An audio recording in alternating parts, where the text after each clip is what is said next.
श्री शिवाय नमस्तु भयम। दोस्तों, जैसा कि आप सभी लोग जानते हैं कि 10 अप्रैल 2026 यानी शुक्रवार को पड़ रही है वैशाख महीने की कृष्ण पक्ष कालाष्टमी तिथि। और दोस्तों, यह वह तिथि है जो वैशाख मास में पड़ने वाली सबसे बड़ी तिथि है। और इसका बहुत ही बड़ा और विशेष महत्व होता है। पूज्य गुरुजी ने कहा है कि अगर कभी भी मौका लग जाए और वैशाख महीने की कालाष्टमी तिथि शुक्रवार को पड़ जाए तो आप लोगों 11 ही कम आता है। इसी के साथ में गुरुजी ने अपने शिव पुराण कथा में बताया है कि इस दिन आपको 11 चावल दाने का उपाय तो आपको अवश्य ही करना चाहिए, क्योंकि ऐसा दिन पूरे साल में सिर्फ एक ही बार आता है। और दोस्तों, आप सभी लोग जानते हो कि शुक्रवार कालाष्टमी तिथि का अगर सबसे बड़ा कोई उपाय है तो वह 11 चावल के दाने वाला उपाय है। तो दोस्तों, इस शुक्रवार कालाष्टमी तिथि के दिन आप लोगों को इस 11 चावल दाने वाले उपाय को जरूर हो, मतलब पूरा साल निकल गया, उन्होंने किसी भी दिन इस 11 चावल के दाने वाले उपाय को ना किया हो, पर दोस्तों आपके पास एक आखिरी मौका बचा हुआ है जो कि 10 अप्रैल शुक्रवार कालाष्टमी तिथि के दिन है। तो इस दिन आप लोगों को लेना है। भले ही आप पूरे महीने भर इस उपाय को ना किया हो, पर अगर आपने इस वैशाख महीने की कालाष्टमी तिथि के दिन अगर इस वाले उपाय को कर लिया तो आपको इस उपाय को करने का वो फल मिलेगा जिसकी आपने कभी कल्पना भी नहीं करी होगी। उपाय को एक बार जरूर कर लेना है ताकि आप लोगों के हाथ से ये मौका ना जा सके और आपको इस उपाय को करने का फल मिल सके। दोस्तों, ये उपाय पंडित जी ने अपनी अभी की ही श्री शिव महापुराण की कथा में इस उपाय को आज हम आपको बहुत अच्छे से समझाने वाले हैं। इस वीडियो को देखने बाद इस उपाय को समझने के लिए आपको कोई और वीडियो को देखने की जरूरत नहीं पड़ेगी। तो चलिए दोस्तों, उपाय को शुरू करते हैं। देखिए, ये इस वैशाख महीने के शुक्रवार कालाष्टमी तिथि के दिन आए देखा गया है। कभी कभी बड़े बड़े पूजा पाठ अनुष्ठान से जो मनोकामना पूर्ण नहीं होते, वो वैशाख महीने के शुक्रवार कालाष्टमी तिथि के दिन एक छोटे से उपाय करने से ही आपकी मनोकामना पूर्ण हो जाती है। और बहुत सारे लोग इस उपाय को है और उनको इस उपाय को करने का फल भी जरूर मिला है। अगर आप लोग भी इस उपाय को करना चाहते हैं तो आप इस उपाय को पहले अच्छे से समझ लेना, सुन लेना, उसके बाद करना। आपको इस उपाय का फल जरूर मिलेगा। और इस उपाय को कर ले, प्रकार की दुहक और समस्या क्यों ना चल रही हो, आपको उसका कारण भी नहीं पता है कि भाई ये समस्या किसका कारण से चल रही है, उसका भी कुछ कारण हो सकता है, जैसे पितृदोष हो सकता है या किसी भी तरह का मंगल दोष भी हो सकता है। तो इस दिन आप लोगों को ये वाला उपाय कर लेना है। ये एक ऐसा उपाय है जिस उपाय को अगर किसी विशेष दिन पर किया जाए तो भाई उस विशेष दिन का जो है वो तो हमें मिलता ही मिलता है। पर हमने उस दिन पर इस उपाय को किया है तो हमें, आप इस उपाय को बहुत ही बड़े और विशेष पर कर रहे हो। तो चलिए अब उपाय के बारे में बात करते हैं, लेकिन उससे पहले आप लोगों को यह जानना आवश्यक है कि आखिर ये उपाय किस समय करना है, किसको करना है और कैसे करना है। तो चलिए हम आगे आपको वीडियो में बता देते हैं, लेकिन उससे पहले अगर आप लोग हमारे चैनल पर पहली बार आए हैं या फिर मेरी आवाज आज पहली बार सुन रहे हैं तो हमारे चैनल वास्तविक जानकारी को सब्सक्राइब जरूर कर लेना और इस वीडियो को करके कमेंट बॉक्स में श्री शिवाय नमस्तु भयम, ओम नमः शिवाय जरूर टाइप कर देना। तो दोस्तों, इस 11 चावल के दाने वाले उपाय को हमें इस शुक्रवार कालाष्टमी तिथि के दिन कैसे करना है, किसको करना है, किस समय करना है और कहां पर करना है, ये सारे सवालों के जवाब आपको इस वीडियो में मिल जाएंगे। और जो ये वीडियो देखेगा भाई, उसको 11 चावल के दाने वाला उपाय जरूर करना चाहिए, क्योंकि इस दिन एक चावल के दाने का बहुत ही बड़ा और विशेष महत्व होता है। और जब बात आ जाए 11 चावल के दाने की तो ये सोने पर सुहागा वाली बात हो जाती है। इस शुक्रवार कालाष्टमी तिथि का तो अब दोस्तों इस 11 चावल के दाने वाले उपाय को आखिर करना किसको है, सबसे पहले हम लोग वह बात जान लेते हैं। तो देखो, घर की जो माता बहन इस वाले उपाय कर सकती है। और दोस्तों, अगर आप चाहे तो अपने घर में से सभी सदस्यों को भी इस उपाय को करवा सकते हैं। अगर किसी व्यक्ति की खुद की कोई मनोकामना है, खुद की कोई दुख और परेशानी है जो कि वो अपने लिए ही करना चाहता है, इस वाले उपाय को तो वो खुद अपने लिए भी कर सकता है। बाकी अगर कोई घर में से ऐसा है जो कि अपने पूरे घर परिवार की सुख और शांति के लिए ये वाला उपाय करना चाहता है तो भाई वो भी कर सकता है, उसमें भी कोई दिक्कत वाली नहीं है। कहने का मतलब यह है कि इस उपाय को हर एक सदस्य भी कर सकता है और पूरे घर परिवार के सदस्य के लिए घर की बड़ी माताओं बहनों में से कोई एक बहन भी कर सकती। माताएं बहनें अगर घर में उपस्थित ना हो या वो ये वाला उपाय ना कर पा रही हो, तो फिर घर का कोई बड़ा सदस्य भी इस 11 चावल के दाने वाले उपाय को कर सकता है, चाहे फिर वह पुरुष ही क्यों ना हो, उसमें कोई भी दिक्कत वाली बात नहीं है। अब दोस्तों, इस 3 बल के दाने वाले उपाय को हमें करना कहां पर है?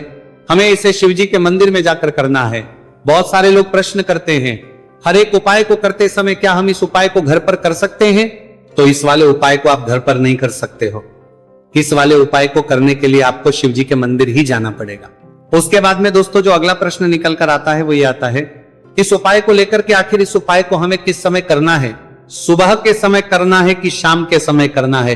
तो देखो, इस वाले उपाय को आप लोग सुबह के समय भी कर सकते हो और शाम के समय प्रदोष काल में भी कर सकते हो।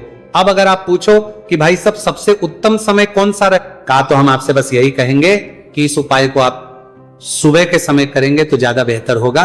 बाकी अगर प्रदोष काल शाम के समय भी करेंगे तो भी अच्छा होगा, उसमें कोई भी दिक्कत वाली बात नहीं है। तो अब दोस्तों अगली सबसे ये आती है कि सुबह अगर हम उपाय को करेंगे तो हमें कितने बजे से लेकर कितने बजे तक के बीच में करना है, और शाम के समय प्रदोष काल में करेंगे तो हमें कितने बजे से लेकर कितने बजे के बीच में करना है। तो देखो, सुबह जितनी जल्दी हो सके आप उपाय को करने की कोशिश करना। बाकी अगर किसी कारणवश लेट भी हो जाओ थी, देर भी हो जाए, तो 10 या 11 बजे तक भी आप उपाय कर लेना, पर 12 बजे से ज्यादा देरी ना हो, ठीक है? इस बात का ध्यान रखना।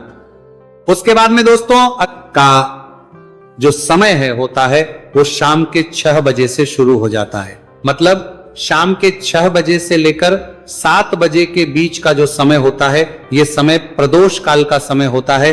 पर अब या 8 बजे के बीच में भी कर सकते हो, मतलब शाम के 6 बजे से 8 बजे के बीच में आप कभी भी इस वाले उपाय को कर सकते हो, उसमें कोई भी दिक्कत वाली बात नहीं है।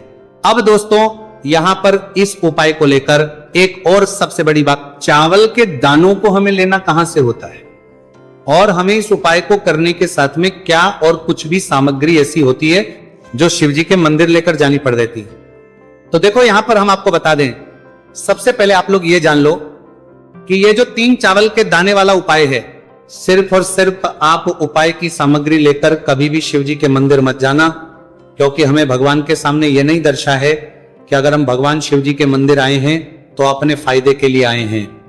तो इसीलिए जो भी पूजन सामग्री है, उपाय सामग्री है 11 चावल के दाने, इसके साथ में आपको पूजन सामग्री भी जरूर लेकर जाना है। देखो, अगर सुबह के समय उपाय कर रहे हो तो सीधी सी बात है, 1 लोटा जल तो आप लेकर जाओगे ही जाओगे। वही 1 लोटा जल अगर मिट्टी का जल हो तो बहुत अच्छा रहेगा। मिट्टी का जल कैसे बना आता है, इसके लिए हमने पहले से बहुत सारी वीडियोस बना दी है आपके पास। इस दिन एक आखिरी मौका रहेगा, मिट्टी का जल शिवजी पर चढ़ने का और उपाय को करने का बहुत बड़ा आपको इस दिन फल मिलेगा।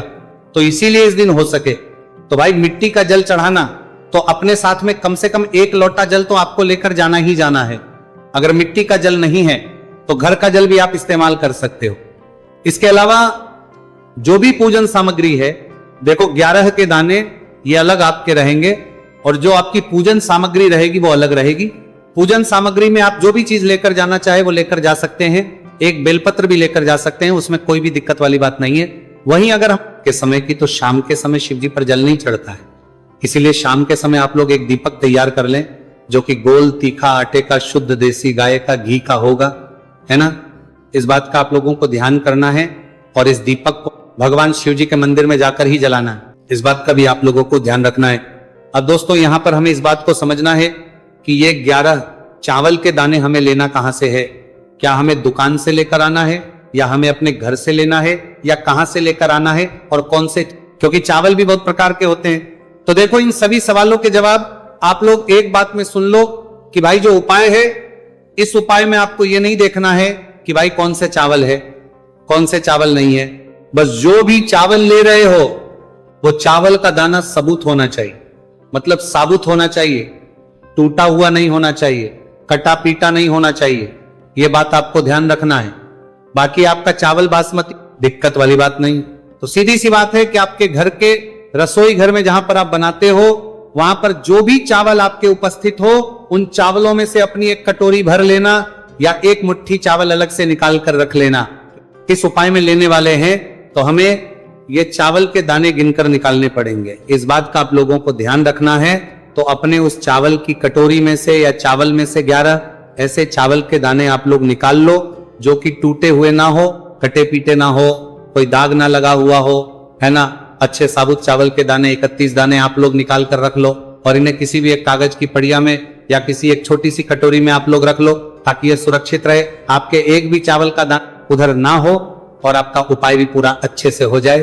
तो भाई जैसे ही आपका उपाय की जो सामग्री है 11 चावल के दाने ये तैयार हो जाते हैं, उसके बाद में आपको जो भी अपनी पूजन सामग्री है, सुबह समय कर रहे हो तो 1 लोटा जल और जो लेकर जाना चाहो उसकी भी तैयारी कर लेना, और शाम के समय जा रहे हो तो भाई अपना जो दीपक है उसे तैयार कर लेना, ठीक है। और उपाय को करते समय शुद्धता का विशेष रूप से ध्यान रखना, ठीक है। सुबह सुबह स्नान करने के बाद ही उपाय को करने की आप करना।